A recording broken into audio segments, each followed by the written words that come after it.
دیکھیے یہاں یہ بھی بات واضح کرتے چلوں کہ حرص کا مطلب یا حریص جو ہے صرف وہ اپنی ذات کے لیے ہوتا ہے، اسے محبت صرف اپنی ذات سے ہوتی ہے، وہ رشتوں کی پہچان بھول جاتا ہے، اخلاقی قدروں کو بھول جاتا ہے، حلال اور حرام کو بھول جاتا ہے، وہ اپنے اور پرائے کی رفاقتوں کو بھول جاتا ہے، وہ دینی تعلیمات کو فراموش کر دیتا ہے، اس کی حرص جو ہے اسے اندھا کر دیتی ہے، بہرا کر دیتی ہے، گنگا کر دیتی ہے، اور وہ لوگوں کا جانی مالی اخلاقی نقصان کرنے سے دریغ نہیں کرتا، اس کی بے دردی، اس کی سفاکیات، اس کی شیطانیت اسے بڑے سے بڑا جرم کرنے سے نہیں روک سکتی۔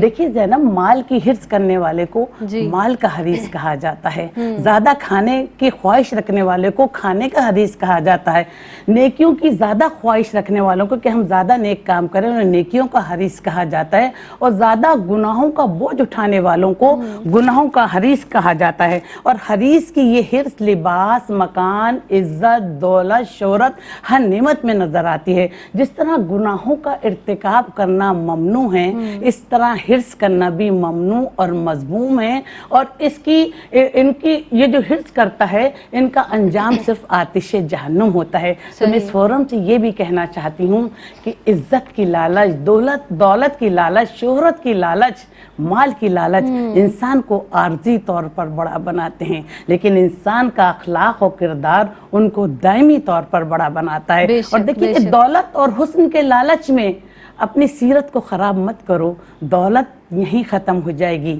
حسن مٹی میں دفن ہو جائے گا، لیکن اچھی سیرت آخرت تک تمہارا ساتھ دے گی۔ اسی لیے قرآن پاک میں اللہ تعالیٰ ارشاد فرماتا ہے کہ طبیعتوں میں تو حرص ہوتی ہے، تم حسن سلوک کرتے رہو اور تقوی کو تھامے رکھو، جو کچھ تم کرتے ہو اللہ پوری طرح اس سے باخبر ہے۔ سبحان اللہ، سبحان اللہ۔ آپا بہت پیارے انداز سے حرص کے حوالے سے آپ نے قرآن مجید فرقان حمید کی روشنی میں ارشاد فرمایا۔ سعدیہ، آپ سے جان لیتے ہیں کہ سیرت نبوی صلی اللہ علیہ وسلم احادیث مبارکہ کی روشنی میں آپ حرص کو کیسے بیان کریں گی، احادیث مبارکہ کیسے رہنمائی کرتی ہیں ہماری، فرمائیے گا۔ اعوذ باللہ من الشیطان الرجیم، بسم اللہ الرحمن الرحیم، مولایا صلی وسلم دائما ابدا علی حبیبک خیر الخلق کلہم۔ بہت خوبصورت انداز سے آپا نے حرص کے بارے میں بتایا، حرص کا مفہوم بتایا۔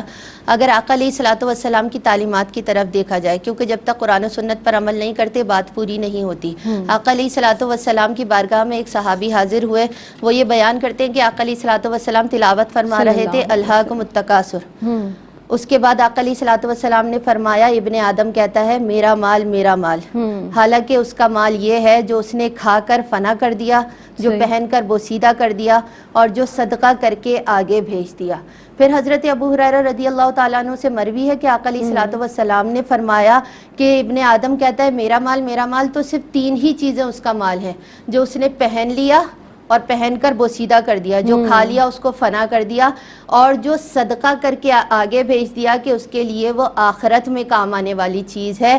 باقی جو کچھ یہاں رہ جائے گا اس کے پیچھے اگر وہ اپنے ہاتھ سے خود اچھے مصرف میں استعمال کر کے نہیں گیا تو اس کے پیچھے رہ جانے والے کسی بھی مصرف میں استعمال کرے تو اس کا وبال بھی اس پر ہے، لیکن اگر وہ صدقہ کر کے اپنے ہاتھ سے آگے دے گیا تو آخرت میں یہی چیزیں اس کے کام آنے والی ہیں۔ پھر اس کے بعد ہمیں آقا علیہ الصلوۃ والسلام کی ہی سیرت سے معلوم ہوتا ہے کہ آقا علیہ الصلوۃ والسلام نے فرمایا کہ خدا کی قسم مجھے اس بات کا خوف نہیں کہ تم غریب ہو جاؤ گے، بلکہ اس بات کا خوف ہے کہ دنیا تم پر کشادہ نہ ہو جائے جیسے پہلی امتوں پر ہوئی، اور پھر کہیں تم اس میں ایسے رغبت نہ کر جاؤ جیسے پہلے کے لوگ کر گئے، اور پھر کہیں وہ تمہیں ایسے ہلاک نہ کر دے جیسے پہلے کے لوگوں کو ہلاک کیا۔ اور پھر آقا علیہ الصلوۃ والسلام نے یہ بھی فرمایا کہ مجھے تمہاری محتاجی کی بھی اتنی فکر نہیں خدا کی قسم جتنا کہ تم مال کی ہوس میں پیچھے پڑ جاؤ اور مال کو حاصل کرنے لگ جاؤ۔ اور پھر آقا علیہ الصلوۃ والسلام نے یہ بھی فرمایا کہ جیسے 2 بکریوں کو، اگر 2 بھیڑوں کو بکریوں کے ریوڑ میں چھوڑ دیا جائے تو وہ بکریوں کو اتنا تباہ نہیں کریں گی جتنا مال کی حرص تمہارے ایمان کو تباہ کر دے گی، یا عزت کی حرص تمہارے ایمان کو تباہ کر دے گی۔ یعنی آقا علیہ الصلوۃ والسلام کی تعلیمات ہمیں یہ بتانی ہیں۔ اور پھر سرکار نے فرمایا انسان کے گناہگار ہونے میں بھی یہ بات کافی ہے کہ وہ اپنے اور اپنے ماتحتوں کا مال غلط مصرف میں استعمال کرنا شروع کر دے یا ان کو ضائع کرنا شروع کر دے. تو ہمارا دین ہمیں بتاتا ہے کہ لالچ ایک ایسی چیز ہے جو کبھی ختم نہیں ہوگی. انسان کے پاس جتنا آتا جاتا ہے وہ یہ سمجھتا ہے کہ یہ سب کچھ میرا ہے، حالانکہ ابن آدم کا مال وہی ہے جو سرکار نے بتا دیا. سورۃ التکاثر کی بھی روشنی میں ہمیں پتہ چل گیا کہ سرکار نے اس کے بارے میں بتا دیا کہ انسان کا مال تو بس یہ 3 حصوں میں ہی ڈیوائیڈ ہے. اب اس کے اپنے ہاتھ میں ہے کہ یہ صدقہ کر کے کتنا. آقا علیہ الصلوۃ والسلام کی ہمیں سیرت بتاتی ہے نا کہ انسان کے مر جانے کے بعد بھی 3 اعمال ہی جاری رہیں گے. ایک صدقہ جاریہ، ایک علم نافع اور ایک اس کی نیک اولاد. تو کیا ہی اچھا ہو کہ دنیا میں اپنے ہاتھ سے ضرورت مندوں کو دے جائیں، کسی کو علم نافع سکھا جائیں، اپنی اولاد کی تربیت اتنی شاندار کر جائیں کہ کل وہ آپ کے لیے صدقہ جاریہ بنے. کیونکہ اگر ہم مال سب جمع کر کے رکھتے ہیں تو انسان کی ایک نہ ایک دن آنکھ بند ہو جائے گی، وہ قبر میں لے کر اپنے ساتھ نہیں جائے گا. تو کیا پتہ اس کی اولاد یا اس کے پیچھے رہ جانے والے اسے کسی غلط مصرف میں استعمال کریں تو وبال اسی شخص کے اوپر ہے. اسی لیے کہا گیا کہ جب صدقہ کر کے وہ آگے بھیج دیتا ہے تو اس سے اس کے مال کی ہرس بھی نکل جاتی ہے اور آخرت میں اس کا وہ حصہ جمع بھی ہو جاتا ہے سرکار کی سیرت کے مطابق. تو ہمیں آقا علیہ الصلوۃ والسلام کی سیرت مبارکہ اور احادیث بھی یہ بتاتی ہے کہ صرف مال کی نہیں، کسی بھی چیز کی، کسی بری چیز کی ہرس کرنا کسی صورت بھی جائز نہیں ہے. بالکل صحیح. اب جس طرح سے ہماری اسکالرز نے ارشاد فرمایا، یعنی کہ اب ہم یہ بات اس طرح سمجھیں کہ کوئی بھی چیز ضرورت سے زیادہ اس کی خواہش یا اس کی ہوس میں، اس کے حرص میں مبتلا ہو جانا، کسی بھی، وہ مال بھی ہو سکتا ہے، وہ کوئی منصب بھی ہو سکتا ہے، وہ جاہ و حشمت بھی ہے، تو طمع اور خواہش کی لالچ میں اور زیادہ سے زیادہ کی لالچ میں انسان پھر دوسروں کی حق تلفی کرتا ہے اور دیگر برائیوں میں مبتلا ہو جاتا ہے صرف اس حرص کی وجہ سے. تو اللہ رب العزت ہمیں محفوظ فرمائے.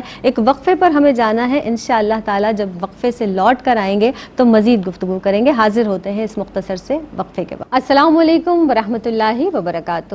میری پہچان میں ایک مرتبہ پھر آپ سب کا خیر مقدم ہے. جناب، آج ہم ایک ایسے موضوع کو آپ کے سامنے لے کر آئے ہیں کہ یقینی طور پر کہیں نہ کہیں ہم اپنی زندگی میں اس کو برت بھی رہے ہوتے ہیں، دیکھ رہے ہوتے ہیں، ہمارے تجربات میں یہ بات آ رہی ہوتی ہے اور ہم اس سے محفوظ رہنے کی کوشش بھی کر رہے ہوتے ہیں.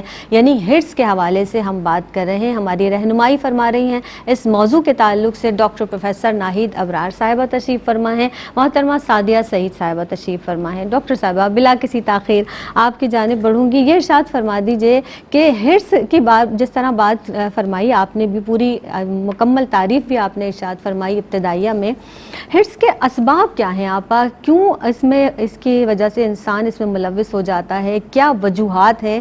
فرما دیجئے.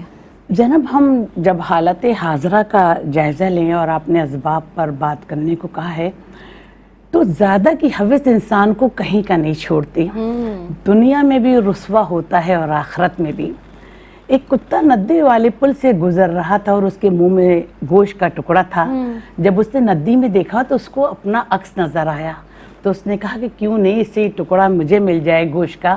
جیسے ہی اس نے حملہ کرنے کے لیے اس پر بھونکنا چاہا تو اس کا وہ ٹکڑا بھی ندی میں گر گیا.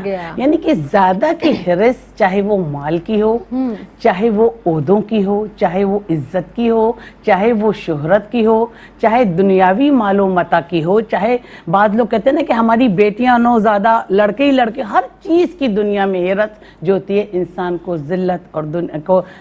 کو ذلت کی زندگی گزارنے پر مجبور کر دیتی ہے. اس کے بہت سے اسباب ہیں. دنیا سے محبت، موت سے غفلت، حرام کو حلال سمجھنا، نفسانی خواہشات کا اپنے پر غلبہ طاری کر لینا، دینی تعلیمات سے دوری ہو جانا، اور آپ یہ دیکھیں کہ ناشکراپن کرنا. اللہ نے ہمیں کتنی نعمتوں سے نوازا ہے. صبر و قناعت کا دامن ہاتھ سے چھوڑ دینا، خوف خدا کا نہ رکھنا.